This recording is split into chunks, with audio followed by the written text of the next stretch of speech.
नमस्कार मित्रों, जैसे कि आप लोग फिल्म में ही देखे हैं, नायक फिल्म में अनिल कपूर एक दिन के लिए सीएम यानी कि मुख्यमंत्री बने हैं। लेकिन आज बिहार की एक लड़की सलोनी कुमारी, जो अपने गानों से लोगों के दिल में तहलका मचा चुकी है और पूरे विश्व में वायरल हो रही है। सलोनी कुमारी एक दिन के लिए शिक्षा मंत्री के कुर्सी पर बैठकर और एक दिन के लिए इसे शिक्षा मंत्री बनाया गया। ये देखिए, इतिहास गवाह है।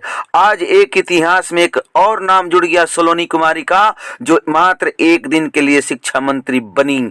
वाह, कलाकारी में इतना दम होता है।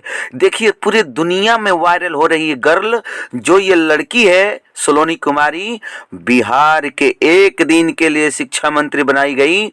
और कितना खुशी की बात है, बहुत खुशी है ये लड़की, और बोल रही है कि मेरा नाम इतिहास में लिखा गया और मैं पढ़ लिख कर बहुत अच्छी नागरिक बनूंगी और नाम कमाऊंगी। मित्रों, ताजा समाचार सुनते रहिए, बने रहिए।